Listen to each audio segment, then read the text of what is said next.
ప్రస్తుతం మనం శంకర్ గౌడ్ ఎవరైతే ఆర్టీసీ కార్మికుడు ఆత్మహత్య చేసుకుంటే ఆయన అల్లుడు స్వగ్రామాన్ని తీసుకొచ్చారు. వాళ్ళ అల్లుడి ఇంటి దగ్గరనే అంత్యక్రియలు జరుగుతూ ఉన్నాయి. అంత్యక్రియలు ఏర్పాటు చేస్తూ ఉన్నారు. కార్మికులతో పాటు ఆర్టీసీ కార్మికులతో పాటు ప్రజా సంఘాల నాయకులు వీళ్ళంతా వస్తూ ఉన్నారు.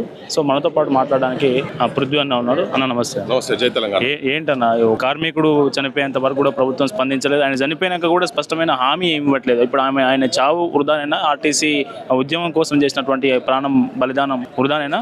నేను మొట్టమొదలు నువ్వు అన్నావు బిడ్డ ఇంటికి అల్లుని ఇంటికి తీసుకొచ్చిందని.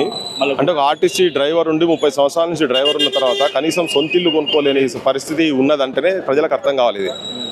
ఓకే, ఎందుకంటే వీళ్ళకి పిఆర్సీలు టైంలోకి ఇస్తలేరు. ఓకే, డిఎల్ చక్కగా వస్తలేవు. అంటే నీకు ధరలు ఎంతైతే పెరుగుతున్నదో దానికి ఈక్వలెంట్గా జీతాలు వస్తలేవు.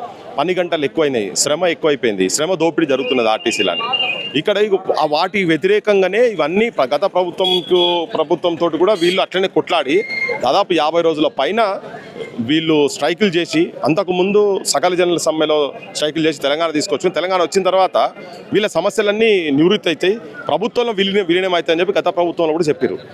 కేసీఆర్ ఆ టైంలో కూడా వీళ్ళు వచ్చినప్పుడు వీళ్ళ మేనిఫెస్టోలలో కూడా పెట్టిండ్రు.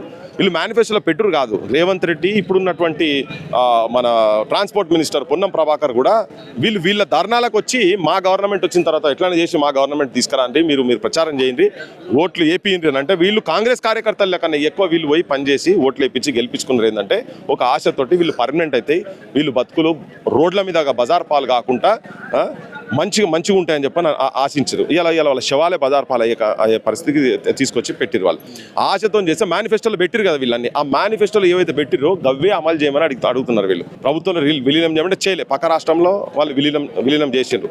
ఇక్కడ ఏంటంటే ఈ గవర్నమెంట్ వచ్చినాక 10,000 అంటే అంతకుముందు 50,000 ఉద్యోగస్తులు ఉంటే ఈ గవర్నమెంట్ వచ్చినాక 39,000 అంటే ఈ 11,000 మంది తగ్గిన తర్వాత కూడా ఆర్టీసీ రెవెన్యూస్ మాత్రం పెంచిండ్రు. దాదాపు ప్రయాణం చేస్తున్నటువంటి వాళ్ళ దాంట్లో కూడా 40 లక్షల మంది ఇలా ఆర్టీసీ ఆడోళ్ళు ప్రయాణం చేస్తుంటే అంతకుముందు చేసేది ఉంటే వీళ్ళు మహాలక్ష్మి స్కీమ్ తర్వాత 62 లక్షలు. దానికి ఈక్వలెంట్గా బస్సులు పెరగలేదు. పెరిగిన బస్సులు కొన్ని పెరిగేదంటే మేఘా కృష్ణారెడ్డి బస్సులు పెరుగుతున్నాయి. సో ఈ ప్రైవేటీకరణ సైడ్ తీసుకపోతున్నారు. ఇప్పుడు శంకర్ గౌడ్ కూడా ఆఫీసులో కూడా డిఎం ఒక లేడీతో కూడా అదేదో ప్రైవేట్ బస్సుల గురించి వాళ్ళనే మొదలు లైన్లో వాళ్ళని పెడుతున్నారు, మాకెందుకు అవకాశం ఇస్తలేరని చెప్పి అన్నందుకు వాళ్ళ మధ్యలో చిన్న ఘర్షణ వాతావరణం ఏర్పడితే పిలిచి మందలిచ్చిరట. అది కూడా వాళ్ళ భార్య ఇంతకుముందు మాట్లాడుతుంటే చెప్తా ఉండేది. అంటే ఈ ప్రైవేటీకరణ కనుక జరిగిపోతే రేపు తెలంగాణ ప్రాంతంలో తెలంగాణ బిడ్డలకు తెలంగాణ గురించి కొట్లాడి 35-36 మంది చచ్చిపోయినరో వాళ్ళ త్యాగాలకి ఎక్కడ సార్థకత లేకుండా పోతుంది కదా. ఈ ఉన్న ఉద్యోగాలు, ఈ ఆర్టీసీ ఉన్న ఉద్యోగాలు కూడా ఊడబిక్తారు. ఎక్కడో ఒరిస్సాకి వెళ్ళి ఇప్పుడు బయట మనం ఏ హోటల్లో ఎక్కడ చూసినా, ఏ ప్రైవేట్ దాంట్లో చూసినా కానీ బయట రాష్ట్రాలకు వెళ్ళి నేపాల్ వాళ్ళు, తర్వాత మణిపూర్ వాళ్ళు ఇటువంటి వాళ్ళు వచ్చి పనిచేస్తుండ్రో మన ప్రాంతం ఉన్న వాళ్ళకు ఉద్యోగాలు మొత్తం ఊడబిక్తారు. ఇక్కడ వాళ్ళకి మాత్రం ఉద్యోగాలు ఇచ్చే పరిస్థితి లేదు. ప్రైవేటీకరణ అయిన తర్వాత ఇది ఒక పెద్ద సర్వీస్ సెక్టార్, రవాణా సంస్థ అంటే. ఈ సర్వీస్ సెక్టార్ ఆల్రెడీ విద్య మొత్తం నాశనం పట్టించేసారు, వైద్యం నాశనం పట్టించేసారు, మొత్తం ప్రైవేటీకరణ చేసి. ఇప్పుడు ఆర్టీసీని కూడా సేమ్ అదే పరిస్థితి చేస్తారు. రేపు మనం చదువుకోవాలని నువ్వు కూడా బస్ పాస్తో చదివి ఉంటావు నాకు తెలిసి, నేను కూడా బస్ పాస్ ఉంది. తెలంగాణలో ఏ పల్లెలు ఎవరైనా చదువుకున్న వాళ్ళందరూ కూడా విద్యార్థులకు బస్ పాస్ అనేది ఇస్తుండే. పెద్ద మనుషులకు కూడా వాళ్ళకు ఓల్డ్ ఏజ్ ఉంటే కూడా సీనియర్ సిటిజన్స్ లెక్క అవన్నీ ఉంటుండే. ఈవెన్ జర్నలిస్టులకు కూడా పాసులు ఉంటుండే కదా, స్వతంత్ర సమరయోధులకు కూడా పాసులు ఉంటుండే. రేపు తెలంగాణ ఉద్యమంలో జరిగినటువంటి వాళ్ళకి జైళ్ళలో కూడా బస్ పాసులు కనుక ఇచ్చే పరిస్థితి ఉంటే ప్రైవేటీకరణ జరిగితే మాత్రం అది మాత్రం అమలు కాదు. ఎవ్వరికి ఈ సౌలతులు ఉండయి, వాళ్ళు ప్రాఫిట్స్ మీద నడుపుతారు. ఒకవేళ ఇది ప్రైవేటీకరణ అయ్యి మేఘా కృష్ణారెడ్డి చేతిలో కనుక పోయేది ఉంటే పోతుంది బరాబర్. వీళ్ళు తీసుకుపోయే ప్రయత్నమే చేస్తున్నారు. ఇది నేషనల్ పాలసీ, ఇక్కడ స్టేట్ పాలసీ అయిపోయింది. Revanth Reddy same complete national issues ఏవైతున్నాయో ఇక్కడ ఇంప్లిమెంట్ చేసే ప్రయత్నం చేస్తారు. ఇప్పుడు సింపుల్ జనంకి చెప్పేది ఏంటంటే, ప్రైవేట్ మేఘా కృష్ణారెడ్డికి మాత్రము సబ్సిడైజ్డ్ లోన్స్ ఇస్తున్నారు. ఏంది ఈ ఎలక్ట్రికల్ వెహికల్స్ పేరు మీద, పొల్యూషన్ పేరు మీద ఒక తతంగం డ్రామా చేస్తున్నారు. ఆ బస్సులు మొత్తం వాటికి సబ్సిడీ ఇస్తున్నారు వాళ్ళకు, కానీ ఆర్టీసీ వాళ్ళకి ఇస్తలేరు. ఆర్టీసీ వాళ్ళు బిడ్లో పోతామంటే కూడా రానిస్తలేరు, అలౌ చేస్తలేరు. ఓన్లీ ప్రైవేట్ కార్పొరేట్ సంస్థలకే ఇస్తున్నట్టే క్లియర్ కట్గా ఏంది ఆర్టీసీని చంపుతున్నారు. ఇక్కడ అంటే ప్రజా రవాణా సంస్థను క్లియర్ కట్గా చంపుతున్నారు అనేది అర్థమవుతున్నది. వీటన్నిటికి వ్యతిరేకంగానే వీళ్ళు ఇలా డిమాండ్స్ తోటి జనంలో పడుకొచ్చి ఇది ప్రజల గురించి కొట్లాడుతున్నటువంటి యుద్ధం వాళ్ళు చేశారు.